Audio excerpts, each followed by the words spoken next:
నమస్తే, welcome to our channel. నేను పద్మిని. ప్రస్తుతంతో పాటు ప్రముఖ ఆధ్యాత్మికవేత్త, వాస్తు జ్యోతిష పండితులు, లలిత ఉపాసకులు, వాస్తు జ్యోతిష శిక్షణ నిపుణులు బ్రహ్మశ్రీ నానాజీ పట్నాయక్ గారు మనతో పాటు ఉన్నారు. మాట్లాడదాం. నమస్తే సార్. శ్రీమాత్రే నమః. సార్, ఏ రాశి వాళ్ళు ఏ క్షేత్రానికి వెళ్ళాలి అని చెప్పి చేసినటువంటి సిరీస్ చాలా మందిని ఆకట్టుకుంది. ఆ క్షేత్రాలకు వెళ్ళేటటువంటి ప్రయత్నం చేయడం అనేది చేశారు సార్. అసలు చాలా అద్భుతంగా మాకు వివరించారు సార్. అయితే నక్షత్రాల వారి కూడా తెలుసుకుంటే ఇంకాస్త యాక్యురేట్గా ఉంటుందనేది నా భావన సార్. ఎందుకంటే రాశిలో 3 నక్షత్రాలు వచ్చేస్తాయి. పర్టికులర్గా మనం ఒక్కొక్క నక్షత్రం గురించి కనుక ఒకవేళ మనం మాట్లాడుకుంటే చెప్పండి సార్, మరి అశ్విని నక్షత్ర జాతకులు వీరు ఎట్లా, మరి వీళ్ళు ఎటువంటి క్షేత్ర దర్శన డెఫినెట్గా వీళ్ళకి హెల్ప్ఫుల్గా ఉంటుంది. గోచారాన్ని కూడా ఎంతో కొంత రిలేట్ చేస్తూ చెప్పండి సార్. ఎందుకు అడుగుతున్నానంటే మిథున రాశి వారికి భుజం నొప్పి వస్తుంది అని చెప్పి మీరు చెప్పారు, బికాస్ ఆఫ్ గురు ట్రాన్సిట్. దానికి పాప ఎంత మంది మిథున రాశి వాళ్ళు కమెంట్స్ పెట్టారు, నిజం సార్ మాకు భుజం అంత యాక్యురేట్ గా మీరు గోచారాన్ని ప్రొడక్ట్ చేస్తున్నారు కాబట్టి. అశ్వినికి ఇప్పుడు గోచారం చెప్పండి సార్. చెప్తూ ఎటువంటి క్షేత్రానికి వెళ్ళాలి, అంటే ఇక్కడ నుంచి చూసుకుంటూ ఒక 6 months అశ్విని వాళ్ళకి ఎట్లా ఉంటుందని చెప్తూ అప్పుడు క్షేత్రం చెప్పండి. అలాగే తప్పకుండా అండి. అశ్విని నక్షత్రానికి అధిపతి కేతు మీకు తెలుసు కదా. అయితే అశ్విని నక్షత్రం వాళ్ళు నేచర్ కనుక చూస్తే అన్ని ఫాస్ట్గా వాళ్ళని ఉంటుంది. వాళ్ళు ప్రతిదీ ఫాస్ట్. పక్క నుండి ఎవరైనా స్లోగా చేస్తుంటే తీసే నేను చేస్తాను అంటారు. అశ్విని గుర్రం కదా, ఆ తత్వం ఖచ్చితంగా వాళ్ళలో ఉంటుంది. ఓకే. అలాగే అశ్విని నక్షత్రం వాళ్ళు ఏంటంటే తొందరగా ఆధ్యాత్మిక సంబంధించి తొందరగా కనెక్ట్ అయిపోగలుగుతారు. అవునా? బికాజ్ ఆఫ్ చంద్రుడు కేతు నక్షత్రంలో ఉన్నాడు. కేతు ఆధ్యాత్మికత కారకుడు కదా. అందుకని వాళ్ళకి ఆ హెడ్ పార్ట్ అశ్విని అంటే మేషం అనేది హెడ్ పార్ట్. సో అందుకని వాళ్ళకి ఈజీగా ఉంటుంది. అయితే అది ఎంతవరకు ముందుకు వెళ్తుంది ఏంటంటే మిగతా గ్రహాలను చూసుకొని చెప్పాలి. ఓకే. అయితే ఈ అశ్విని నక్షత్రం వాళ్ళు ఇప్పుడు జనరల్గా మనం మేషరాశి వారి ఏ క్షేత్రానికి వెళ్ళాలంటే దత్తాత్రేయుడు, దక్షిణామూర్తి చెప్పాం కదా.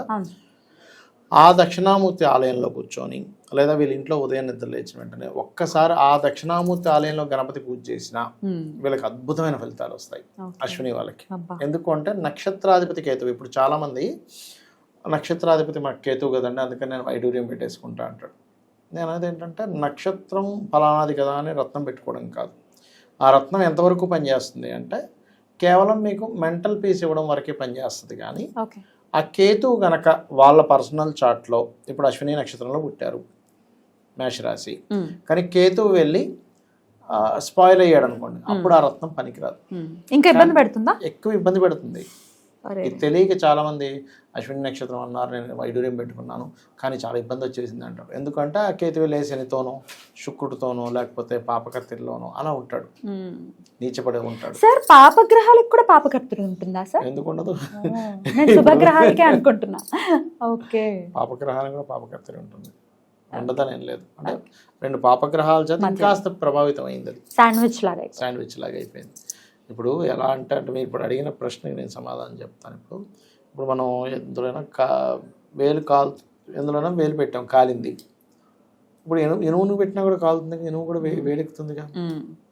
అటువంటిది సిమిలర్. కాబట్టి కాకపోతే ఏంటంటే శుభగ్రహం సఫర్ అయినంతగా పాపగ్రహం ఎక్కువ సఫర్ అవ్వదు. ఆల్రెడీ స్ట్రాంగ్ కదా, కాకపోతే శుభగ్రహం ఎక్కువ ఎఫెక్ట్ ఇస్తుంది. పాపగ్రహం ఉన్న ఫలితాలు కూడా పాపకత్తెరలో ఉన్నప్పుడు అది కూడా సేమ్ ఇలాగే కొంచెం ఇబ్బందికరమైన ఫలితాలు ఇస్తాయి. అంటే పాపకత్తెరలో ఉన్న శుభగ్రహం దశ వచ్చింది అంటే మంచి జరగాల్సింది ఇరుక్కుపోయింది అన్నట్టుగా వస్తుంది. ఆ చెడు ఇంకాస్త ఎక్కువగా చెడు జరుగుతూ ఉంటుంది పాపగ్రహం పాపకత్తెరలో ఉన్నప్పుడు. అదే. అయితే ఇక్కడ ఎంత వీళ్ళు గణపతిని ఆరాధిస్తూ అంటే దత్తాత్రేయ క్షేత్రానికి వీళ్ళు అక్కడ గణపతిని ఆరాధించినట్లయితే స్పెసిఫిక్గా వీళ్ళకి పీస్ ఆఫ్ మైండ్ అనేటువంటిది ఖచ్చితంగా పెరుగుతుంది. ఇంకా అందులో ఎటువంటి సందేహం లేదు. అది మెయిన్గా గుర్తుపెట్టుకోండి.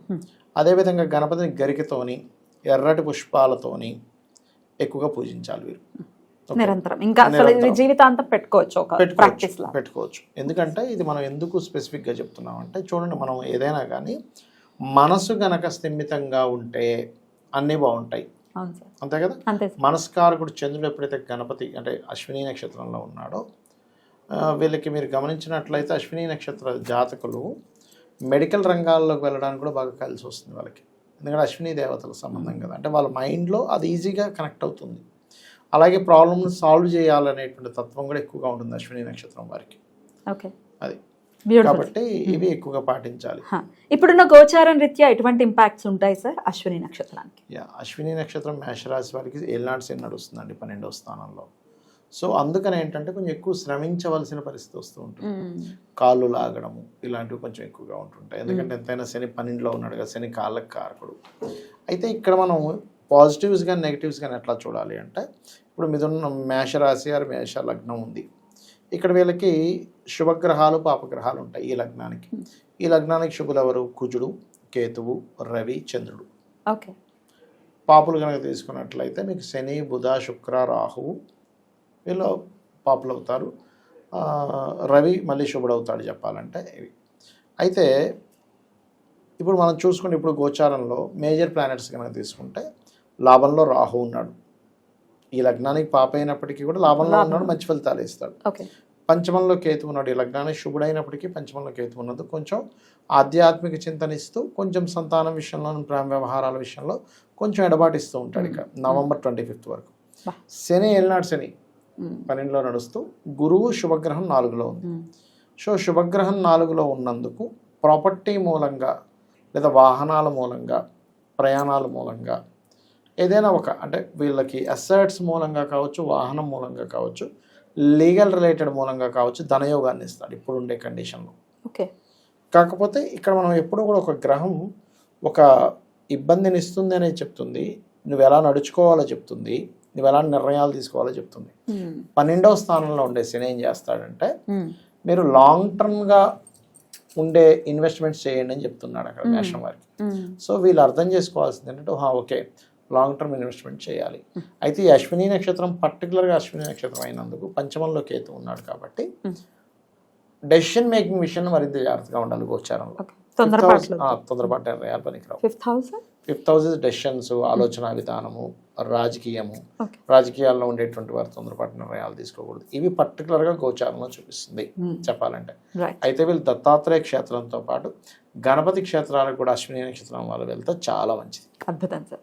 అలాగే దత్తుడి యొక్క కృప, అలాగే గణపతి యొక్క కృప ఖచ్చితంగా అశ్విని వాళ్ళ మీద ఉండాలని మనస్ఫూర్తిగా కోరుకుంటూ ఇక నెక్స్ట్ వీడియోలో భరణి నక్షత్రం గురించి తెలుసుకుందాం. Thank you sir. నమస్తే. శ్రీమాత్రే నమః.